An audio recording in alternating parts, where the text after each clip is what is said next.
नमस्कार बच्चों। हम ग्राफ पढ़ रहे थे। ग्राफ में आज एक नए फंक्शन पर बात करेंगे हम, जिसका नाम है फ्रैक्शनल पार्ट फंक्शन या फ्रैक्शनल पार्ट इंटीजर भी बोल सकते हो आप एक मिनट के लिए। अब आज हम ये देखेंगे फ्रैक्शनल पार्ट फंक्शन में इनपुट क्या क्या दे सकते हैं और वो इनपुट देने पर हमें आउटपुट क्या देगा वो फंक्शन, और फिर इसी से हम डोमेन और रेंज को डिसाइड करते हैं। उसका ग्राफ देखेंगे, फिर उसकी कुछ प्रॉपर्टीज देखेंगे। फ्रैक्शनल पार्ट फंक्शन का मैथमेटिक्स में भी काफी यूज है, जेई में आता रहता है अक्सर क्वेश्चन फ्रैक्शनल पार्ट से। तो चलिए आज हम सीखते हैं फ्रैक्शनल पार्ट फंक्शन को। तो यहां लिखेंगे fractional part function, fractional part function.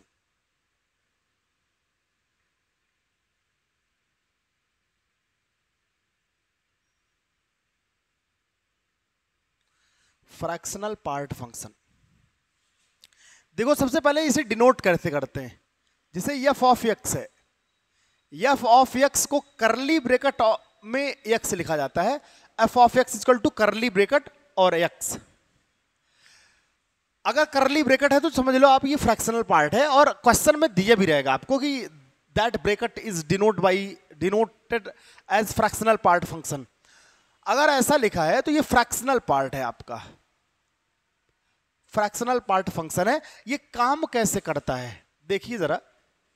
जैसे मान लो तुम्हारे पास एक नंबर है, वो नंबर है 2.3, एक नंबर है 2.3। अब इसको अगर कोई लिखे कि आप इसको कैसे लिख सकते हैं, अदर वे में कैसे राइट कर सकते हैं इस चीज को, तो फ्रैक्शनल पार्ट के लिए करली ब्रैकेट लगाते हैं। इसमें इसको लिख सकते हैं 2 प्लस का 0.3, ऐसा लिख सकते हैं। 2 प्लस 0.3 ऐड करोगे 2.3 मिलेगा, सेम चीज है। ये 2 क्या है मेरे भाई, ये 2 क्या है? ये इंटीग्रल पार्ट है, इंटीग्रल पार्ट है ये, मतलब कंप्लीट है ये वैल्यू। और ये कैसा पार्ट है? ये फ्रैक्शनल पार्ट है इस फंक्शन का, इस वैल्यू का फ्रैक्शनल पार्ट है ये। फ्रैक्शनल पार्ट है, यही फ्रैक्शनल पार्ट ही तुम्हारा आंसर हो जाता है, इसीलिए तो इसे फ्रैक्शनल बोलते हैं। तो 2.3 का फ्रैक्शनल पार्ट फंक्शन में अगर वैल्यू देखोगे तो वह क्या मिलेगी तुम्हें? 0.3। यही फ्रैक्शनल पार्ट ही तुम्हारा आउटपुट हो जाता है, और इनपुट यहां पर 2.3 है तुम्हारा, ठीक है। लेकिन तुम्हें आंसर क्या मिला? 0.3 मिला। ऐसे काम करता है फ्रैक्शनल पार्ट। चलो एक और एग्जांपल थोड़ा देखो, अभी देखते रहो तुम, इसी से तुम्हें फील आएगी चीजों की, ठीक है। जैसे मान लो तुम्हारे पास एक फंक्शन है 5.5। अब अगर कहोगे सर इसका आंसर कितना होगा, इसका फ्रैक्शनल पार्ट क्या होगा, तो 5 प्लस 0.5 लिख सकते हो इसको। तो इसका आंसर इजीली आप कह सकते हो 0.5 होगा, 0.5 होगा इसका फ्रैक्शनल पार्ट फंक्शन। अब तुमसे एक और क्वेश्चन है कि बताइए जरा +3 का कितना होगा। यहां पर +3 है, इसका फ्रैक्शनल पार्ट कितना होगा? तो देखो इसको तुम कैसे लिख सकते हो, इसको लिख सकते हो 3 प्लस का 0, ऐसा लिख सकते हो। और अगर 3 प्लस का 0 लिखते हो तो ये तो तुम्हारा भैया इंटीग्रल है, और ये तुम्हारा बिल्कुल स्मॉलेस्ट नंबर है, तो यही तुम्हारा आंसर हो जाएगा। तो इसलिए फ्रैक्शनल पार्ट ऑफ 3 की जो वैल्यू आएगी वो 0 आएगी। ये पॉजिटिव है, +3 पॉजिटिव है। ऐसे ही अगर मान लो -4 दिया जाए फ्रैक्शनल पार्ट में, इसकी वैल्यू कितनी होगी? 0, क्योंकि ये इंटीग्रल वैल्यू है, साइन से कोई मतलब नहीं है। नेगेटिव है, पॉजिटिव है, कैसा नहीं है, वो अलग मैटर है। वैल्यू अगर इंटीग्रल है तो उसका आउटपुट 0 होगा। 3 है, 2 है, 4 है, 5 है, कंप्लीट नंबर है, इंटीग्रल वैल्यू है, तो उसका आउटपुट 0 मिलेगा। फ्रैक्शनल पार्ट ऐसा काम करता है। अब मुद्दा आता है कि अगर 0 हो डाल दें इसमें, हम फ्रैक्शनल पार्ट में 0 डालें तो हमें क्या मिलेगा? तो 0 मिलेगा भाई, 0 मिलेगा। 0 डालोगे तो 0 मिलेगा तुम्हें। अब सवाल ये उठता है कि अगर हम फ्रैक्शनल पार्ट में -6.2 डाल दें, सपोज दैट फ्रैक्शनल पार्ट में -6.2 डालें तो हमें आंसर क्या मिलने वाला है, आउटपुट क्या आने वाला है। तो जरा देखिए आप ध्यान से थोड़ा सा, आप इसे लिख सकते हो, -7 प्लस का 0.8, ऐसा लिख सकते हो आप।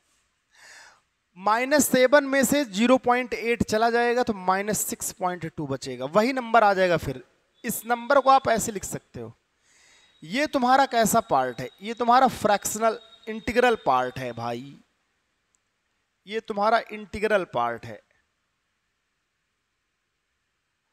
और ये कैसा पार्ट है आपका, ये आपका फ्रैक्शनल पार्ट है।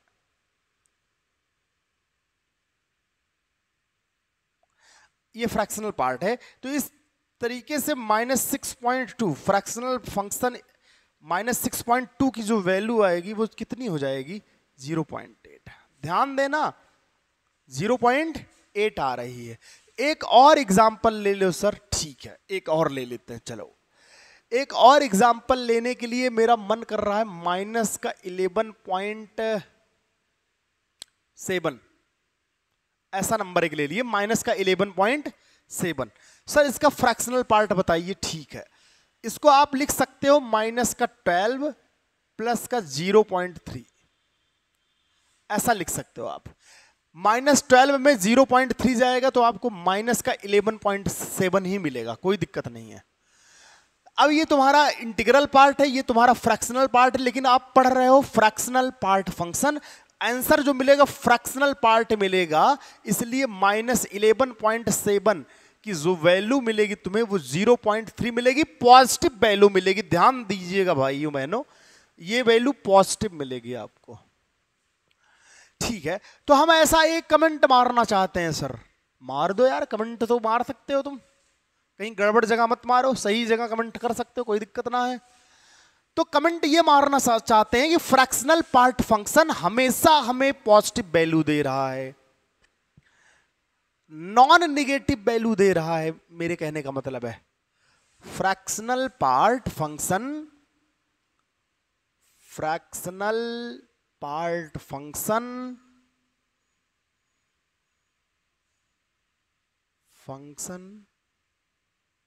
हमेशा नॉन निगेटिव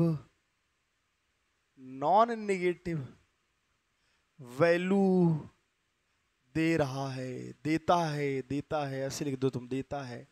ये की पॉइंट है, याद रखना, ये तो याद रख सकते हो। फ्रैक्शनल पार्ट हमेशा नॉन नेगेटिव वैल्यू देता है। और एक और बहुत बड़ी बात है, ये वैल्यू देता है, और यह वैल्यू जो देता है वैल्यू, और यह वैल्यू 1 से छोटा होता है।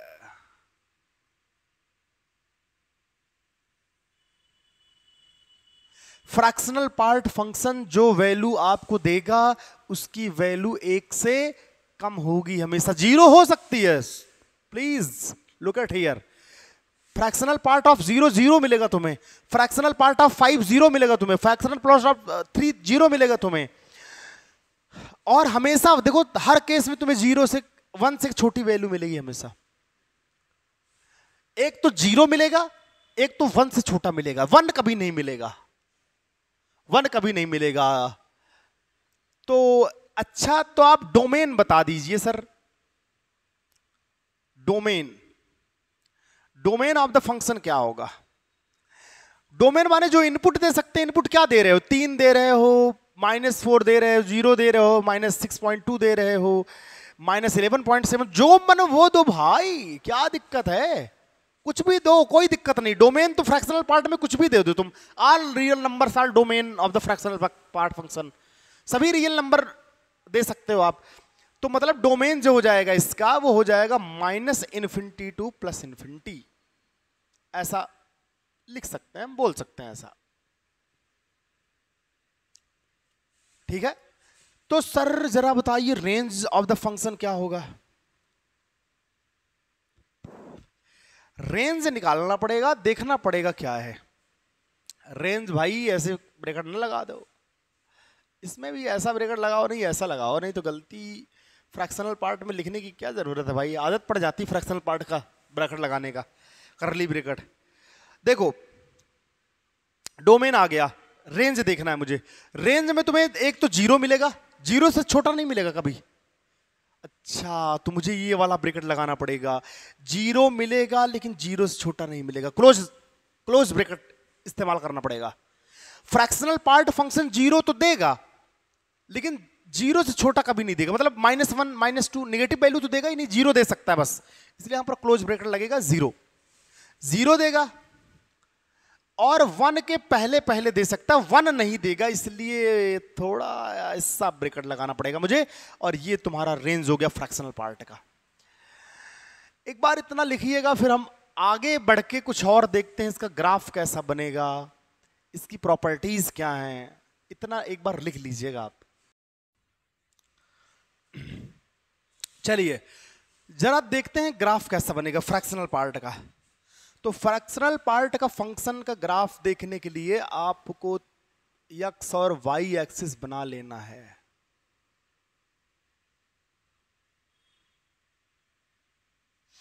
ये एक्स एक्सिस है और ये वाई एक्सिस है। देखो फ्रैक्शनल पार्ट ऑफ जीरो क्या होगा, फ्रैक्शनल पार्ट जीरो का नंबर जीरो होगा, मतलब जो भी ग्राफ स्टार्ट होगा ओरिजिन से स्टार्ट होगा। बहुत सही बात है, एक्स जीरो होगा तो आउटपुट भी जीरो मिलेगा, वाई जीरो मिलेगा। हम ऐसा लिखते हैं फंक्शन को, y is equal to curly bracket of x, यही तो है फ्रैक्शनल पार्ट फंक्शन, ठीक है।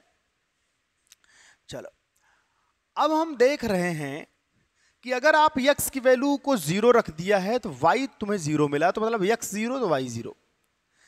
अब 1 तक कुछ भी रखो, जैसे आप रखोगे यहां 0.1 तो आपको 0.1 मिलेगा, आप यहां रखोगे 0.2 तो आपको 0.2 मिलेगा, आप यहां रखोगे 1, अगर यहां पर 1 रख रहे हो आप तो ये वैल्यू क्या मिल जाएगी, खटाक से जीरो।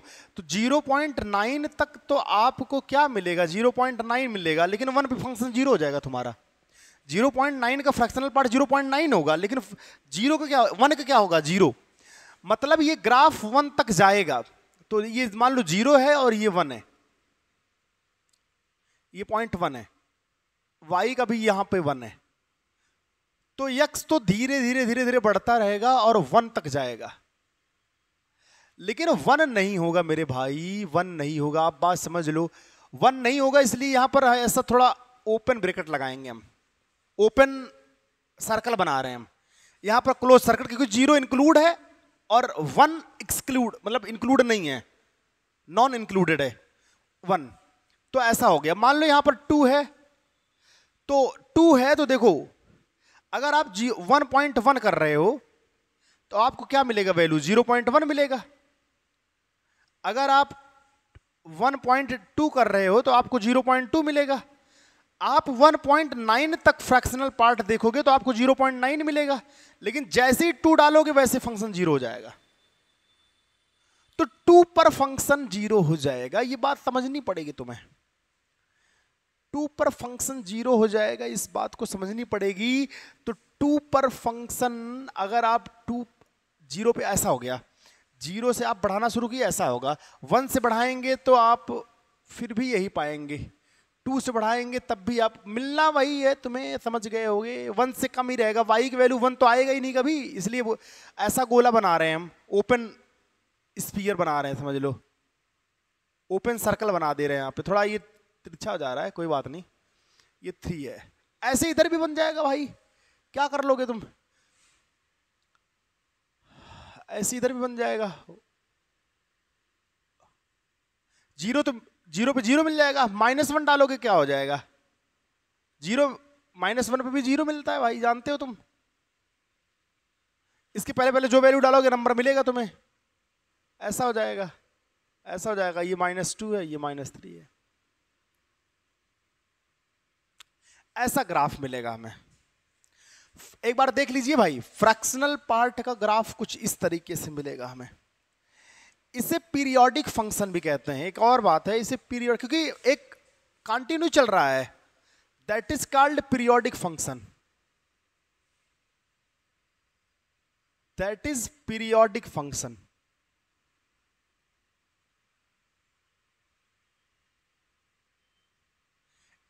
ये फ्रैक्शनल पार्ट फंक्शन जो है ये एक पीरियोडिक फंक्शन है भाई।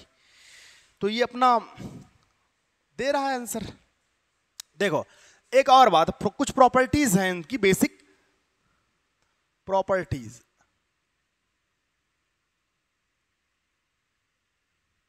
प्रॉपर्टीज नंबर 1, प्रॉपर्टीज नंबर 1, अगर हम किसी नंबर का फ्रैक्शनल पार्ट लगाते जाएं, एक नहीं दो, दो नहीं तीन, ऐसे चाहे जितने भी फ्रैक्शनल पार्ट आप लगा दो, लेकिन इसका आंसर वही होगा जो सिर्फ फ्रैक्शनल पार्ट ऑफ एक्स का होता है, वही होगा। जैसे इस प्रॉपर्टी को समझने के लिए एग्जांपल की सहायता से आपको समझा रहे हैं हम। जैसे मान लो फ्रैक्शनल पार्ट है 2.3, एक नंबर है 2.3, इसका फ्रैक्शनल पार्ट अगर देखना चाहोगे तो आपको आंसर मिलता है 0.3। अब इसको चाहे जितने ब्रैकेट में लगा दो, 0.3 को फिर से फ्रैक्शनल पार्ट में लोगे तो ये फिर आपको 0.3 दे देगा, फिर लोगे फिर तुम्हें वही देगा, आंसर वही आएगा, 0.3 आएगा, बदलेगा नहीं आंसर, चाहे जितने फ्रैक्शनल पार्ट लगा दो आप। तो किसी भी एक्स के किसी भी नंबर के कितने भी फ्रैक्शनल पार्ट लगा दो, वो एक ही फ्रैक्शनल पार्ट की तरह काम करेगा। ठीक है, चलो दूसरी प्रॉपर्टी, इसको लिख सकते हैं फ्रैक्शनल पार्ट ऑफ एक्स और माइनस का फ्रैक्शनल प्लस का माइनस ऑफ एक्स की जो वैल्यू है वो दो चीज मिल सकती है। जैसे फ्रैक्शनल पार्ट ऑफ एक्स है और fractional part of minus x है, इसकी वैल्यू हमें एक बार 0 मिलेगी, समझो बात को, इन दोनों की वैल्यू 0 मिलेगी, लेकिन कब? जब x बिलोंग करेगा z में, इंटीजर होगा, प्योर इंटीग्रल वैल्यू होगी। जैसे मान लो फ्रैक्शनल एग्जांपल, इस बात को एग्जांपल से समझो तुम, एग्जांपल से, जैसे मान लो फ्रैक्शनल पार्ट ऑफ 2 है प्लस और फ्रैक्शनल पार्ट ऑफ -2 है, इस 2 की वैल्यू कितनी? 0, इस -2 की वैल्यू कितना? 0, 0 + 0 कितना? 0, 0 आ जाएगा। अगर आपका जो x है वो बिल्कुल इंटीग्रल वैल्यू है तो आपको 0 मिलेगा, और अगर इंटीग्रल वैल्यू नहीं है तो इसका आंसर 1 मिलेगा, अगर x not belong to z। ऐसा। तो सर इसका एग्जांपल भी दे दीजिए। ठीक है, इसका एग्जांपल भी आप समझिए यहां पे। जैसे कब ये 1 आएगा, ये कब 1 देगा? जैसे मान लो आपको दिया है 1.3 और माइनस का 1.3 दिया है, हाँ, fractional part of 1.3 plus fractional part of 1 minus 1.3 ऐसे दिए, तो इसका आंसर तो जानते हो कितना आएगा? 0.3 आएगा। प्लस इसका आंसर कितना आएगा? इसे लिख सकते हो 2 - 2 प्लस 0.7, तो इसका आंसर जो आएगा 0.7 आ जाएगा। दोनों को ऐड कर दोगे कितना आ जाएगा? 1.0 आ जाएगा। तो इसलिए फ्रैक्शनल पार्ट की जो वैल्यू है कुछ इस तरीके से हो सकती है, इसमें कोई दिक्कत वाली बात नहीं होनी चाहिए। एक तीसरा प्रॉपर्टी आप देख लो, मान लो fractional part of x plus integer लिखा गया है, x कोई फ्रैक्शनल पार्ट है, sorry, fractional function of x plus i integral value है, इंटीग्रल वैल्यू है, तो इसका आंसर क्या होगा? इसका आंसर सिंपल सा आपको मिल जाना चाहिए x। कैसे सर? जैसे आपको लिखा है 2 प्लस का 0.7, x की वैल्यू यहां पर 0.7 है, i की वैल्यू 2 है, तो यहां पर आंसर क्या मिल जाता है तुम्हें? 0.7। कुछ इस तरीके से फ्रैक्शनल पार्ट फंक्शन काम करता है। फ्रैक्शनल पार्ट को डिटेल में समझने के लिए आप मैथमेटिक्स की बुक्स को आप पढ़ेंगे, इंटीग्रल डिफरेंशिएशन, बहुत सारे कार्यक्रम किए जाते हैं यहाँ पे। यहाँ फ्रैक्शनल पार्ट हम सिर्फ ग्राफ के पर्पस से पढ़ रहे हैं। ग्राफ बड़ा प्यारा होता है इसका, पीरियोडिक ग्राफ बनता है और आप इसे चेक कर सकते हैं। आप दूसरे फ्रैक्शनल पार्ट के फंक्शन के ग्राफ भी प्लॉट कर सकते हैं। अब एक नए फंक्शन पर बात करेंगे जिसका नाम है least integer function. LIF short form में बोलते हैं लोग, लीस्ट इंटीजर फंक्शन। क्या होता है सुनिएगा, the least LIF least integer function of a given real number x। अगर कोई रियल नंबर x है और उसका लीस्ट इंटीजर फंक्शन लिया जाए, इज द लीस्ट इंटीजर, छोटा इंटीजर होगा, इज ग्रेटर देन और इक्वल टू नंबर x। वो x से बड़ा होगा या तो x के बराबर होगा, ऐसा नंबर लिया जाना चाहिए। इस लीस्ट इंटीजर फंक्शन को हम क्या कहते हैं, सेलिंग फंक्शन कहते हैं। That is also called selling function. Graph की वजह से, ग्राफ अभी देखना तो इस एक सेलिंग जैसा कुछ बनता है, इसलिए इसे सेलिंग फंक्शन कहा जाता है। ये लिखा कैसे जाता, डिनोट कैसे किया जाता, देखिए जरा। f of x is equal to, ceiling function को हम कुछ इस प्रकार लिखते हैं, ऐसा। ये सेलिंग फंक्शन का नोटेशन है। Ceiling function f of x is equal to, ये ब्रैकेट और x, ये f of x is equal to इतना होता है सेलिंग फंक्शन। सेलिंग फंक्शन कह दो या लीस्ट इंटीजर फंक्शन कह दो। अब सर बात आती है कि इसकी वैल्यू सर कैसे ली जाती है, क्या होती है। तो देखिए जरा, एग्जांपल समझिए तो ज्यादा बेहतर लगेगा आपको। जैसे मान लो सेलिंग फंक्शन ऑफ 2.3 है, लीस्ट इंटीजर फंक्शन ऑफ 2.3। 2.3 का लीस्ट इंटीजर फंक्शन अगर हम लेंगे तो मुझे आंसर क्या मिलेगा, इस 2.3 से बड़ा या इसके बराबर इंटीजर लेना है हमको। एक बात ध्यान देना, है ना, मतलब अगर कोई वैल्यू x है तो उससे छोटा, और अगर जैसे x यहां पर लीस्ट इंटीजर है, ठीक है, लीस्ट इंटीजर फंक्शन है, तो x से बड़ा और अगर जैसे ये x जो है लीस्ट इंटीजर है, तो x से बड़ा इंटीजर ही हमको लेना है या x के बराबर इंटीजर लेना है हमको, ठीक है। ये बात ध्यान देना। जैसे 2.3 है तो 2.3 का लीस्ट इंटीजर फंक्शन क्या होगा, इससे बड़ा होगा या इसके बराबर होगा। तो इससे बड़ा इंटीजर क्या है, 3 है, सिंपल सा 3 लिख देंगे। ऐसे ही अगर लीस्ट इंटीजर 5.5 का पूछा जाए आपसे, तो आप क्या बताएंगे, इसका आप बताएंगे सर 5 होगा। अगर ऐसे ही आपसे पूछ लिया जाए 7.1 का लीस्ट इंटीजर फंक्शन वैल्यू क्या होगी, तो आप बताओगे भाई इसकी वैल्यू तो 8 होगी। समझ रहे हो ना। 7.1 से अगर 7.1 की वैल्यू 7 ले लिए तो 7.1 से छोटा हो जाएगा, छोटा नहीं लेना है।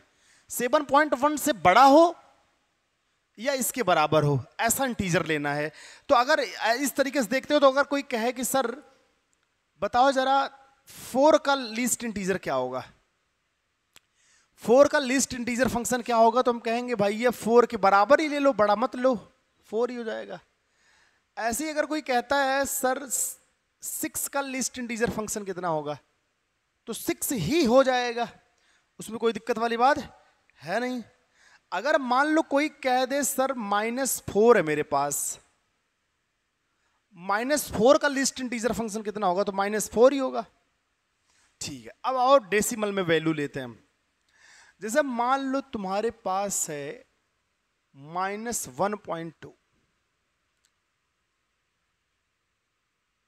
ये लीस्ट इंटीजर, इसका लीस्ट इंटीजर फंक्शन क्या होगा, देखो -1/2 से बड़ा क्या होता है, -1.2 से बड़ा अगर कोई पूछे तो आप -1 बताओगे भाई, -1 तो -1 बताओगे तो -1 होगा, -1 होगा सबसे बड़ा इंटीजर। इससे इसके बराबर लेना या इससे बड़ा लेना, इससे बड़ा तो -1 होता है, अगर बड़ा निगेटिव नंबर लोगे तो ये तो छोटा हो जाएगा वो नंबर, जैसे -2 ले लिए तो ये इससे तो छोटा हो गया वो, समझ रहे हो? तो बड़ा इंटीजर लेना है हमको। ऐसे ही अगर आपके पास है -3.7, तो इसका लिस्ट इंटीजर क्या होगा? बताओ भाई, बताओ बताओ जल्दी। 3 होगा, -3 होगा। तो इस तरीके से फंक्शन काम करता है। हमें समझ में आ गया सर, क्या आ गया? ये लिस्ट इंटीजर ऑफ एक्स है क्या? थोड़ा डेफिनेशन लिखो। तो ये जो ये है वो हम लिखेंगे कि ये जो वैल्यू मिलेगी वो एक एक्स से एक इंटीजर होगी, एक इंटीजर वैल्यू मिलेगी तुम्हें हमेशा। कैसी वैल्यू मिलेगी? इंटीजर। एक्स, अगर आप लिस्ट इंटीजर फंक्शन की बात करेंगे तो ये हमेशा इंटीजर मिलेगा। और क्या होगा भाई? और एक्स से बड़ा या एक्स के बराबर।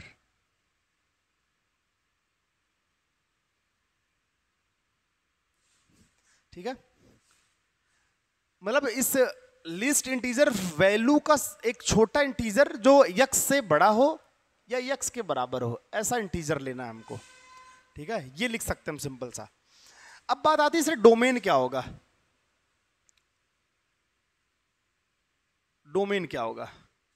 तो डोमेन आप देखो, लिस्ट इंटीजर फंक्शन में आप कुछ भी डाल दो, 2.3, 5.5, 7.1, 11.3, माइनस की कोई वैल्यू, पॉजिटिव की कोई वैल्यू, जीरो की कोई वैल्यू। लिस्ट इंटीजर अगर जीरो है तो जीरो पे तो भाई जीरो ही मिलता है, आप जानते हो। जीरो पे जीरो मिलेगा, लिस्ट इंटीजर का जीरो क्या होगा? जीरो ही होगा। एक्स या तो इससे बड़ा होगा या तो इसके बराबर होगा, तो भाई बराबर ही लेना पड़ेगा क्योंकि ये तो इंटीजर वैल्यू है। ठीक है, तो ऐसे में डोमेन क्या हो जाएगा? डोमेन में ऑल जितने भी रियल नंबर सब ले सकते हो तुम, all real number, all real number. Domain क्या हो जाएगा? आर में बिलोंग करेगा। Domain is belong to capital R, ऐसा भी लिख सकते हो भाई। ऑल रियल नंबर होगा। तो रेंज क्या हो जाएगा सर? रेंज जो होगा वो बिलोंग करेगा इंटीजर में। Integer, all integer. इंटीजर में कुछ भी हो सकती है, कोई भी इंटीजर हो सकता है। तो कुछ इस तरीके से काम करता है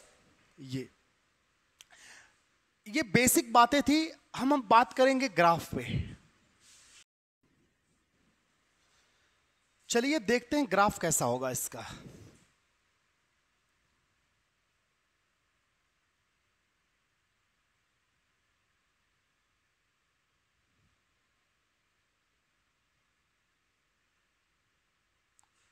ये एक्स एक्सिस है और ये वाई एक्सिस है। फंक्शन तुम्हारा है y equal to least integer of x, ऐसा ये फंक्शन है तुम्हारा। तो देखो जरा, मुझे बताओ जरा, जीरो क्या होता है? Least integer function of zero क्या देता है? जीरो देता है, तो मतलब जीरो पे जीरो मिलेगा तुम्हें। अब इसकी वैल्यू आप डाल दो 0.1 डाल दो, तब भी क्या मिलेगा तुम्हें? 1 ही मिलेगा। इसकी वैल्यू 0.2 डाल दो, क्या मिलेगा? 1 मिलेगा। 0.9 तक क्या मिलेगा? 0.9 तक 1 मिलेगा। तो 1 का क्या मिलेगा? लिस्ट इंटीजर ऑफ 1 का क्या मिलेगा? 1 का 1 मिल जाएगा सर। 1 का 1 मिल जाएगा, मतलब हमेशा 0.1, 0.2, 0.3, 0.4 हमेशा 1 मिलेगा। तो यहां हम 1 मान लेते हैं एक्स एक्सिस का, यहां पर 2 मान लेते हैं हम, यहां पर 3 मान लेते हैं हम, यहां पर 4 मान लेते हैं हम। ऐसे यहां पे 1 मान लेते हैं हम, यहां पे 2 मान लें, यहां पे 3 मान लें, यहां पर 4 मान लें। तो देखो 0 पे 0 दिया हमें, 0 पे 0 मिला। 0.1 पर 0.x की वैल्यू 0.1 यहाँ होगी, 0.2 यहाँ होगी, 0.3 यहाँ होगी, लेकिन सब पे 1 ही मिलता जा रहा है। इसका मतलब ये कांस्टेंट फंक्शन ऐसा कुछ मिलेगा, कुछ ऐसा ग्राफ मिलेगा, समझ रहे हो? तो ऐसा ग्राफ मिलेगा, ठीक है। 0.1 पे 1 मिल जाएगा, 0 पे 0 मिलेगा, 0 पे 0 मिलेगा, 1 नहीं मिलेगा, इसलिए यहां पर थोड़ा ऐसा गोला टाइप बना रहे हैं, ओपन इंटरवल जैसा। अब आगे बढ़ के देखते हैं भाई कैसे होगा ग्राफ। अब अगर आप 2 डालते हो, जैसे 1 डाल दिया आपने, अब मान लो यहां डालो तुम 1.1 डाल दो आप फंक्शन में, 1.1 डालोगे 2 मिलेगा, मतलब 1.1 से भी बड़ी वैल्यू लेगे तो आपको 2 मिलता जाएगा। तो ये ओपन इंटरवल करके 2 ही मिलेगा आपको, लगातार 2 ही मिलेगा। फिर आप 3 डालोगे तो आपको 3 ही मिलेगा, 2 के बाद 2.5, 2.6 कुछ भी डालोगे 3 मिलता जाएगा। तो मतलब 2 से आगे जब जाओगे तो आपको 3 मिलना शुरू हो जाएगा।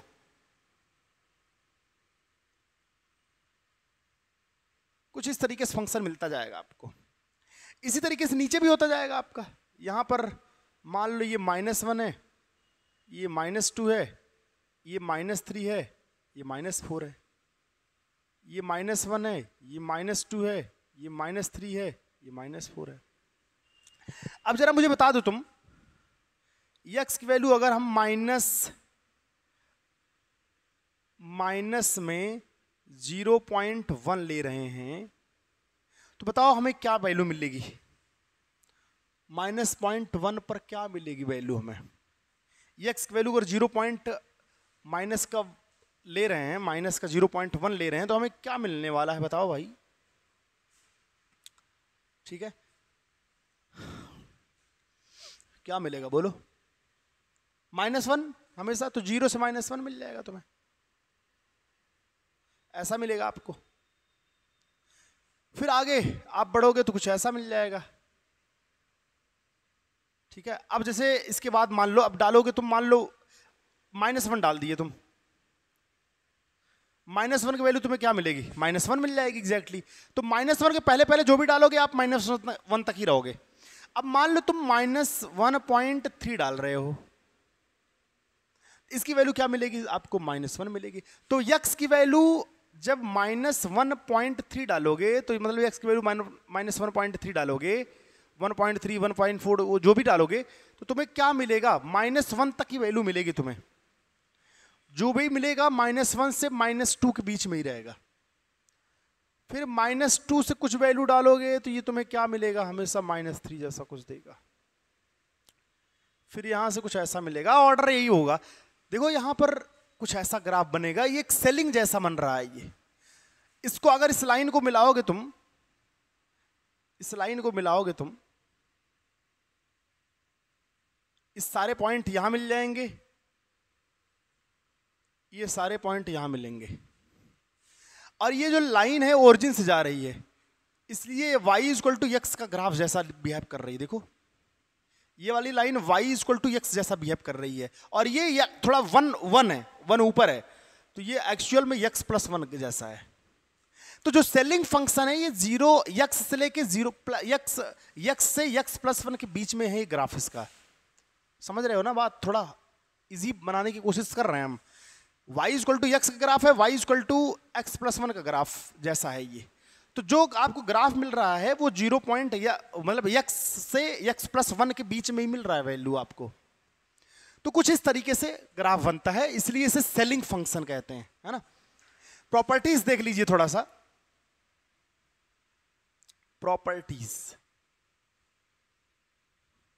नंबर 1 प्रॉपर्टीज, आप सेलिंग फंक्शन में x ले लीजिए और उसके चाहे जितनी बार सेलिंग ले लीजिए, आप लीस्ट इंटीजर फंक्शन ले लीजिए, ये इक्वल होगा बस 1 टाइम लीस्ट इंटीजर फंक्शन के, ऐसा होगा, ठीक है।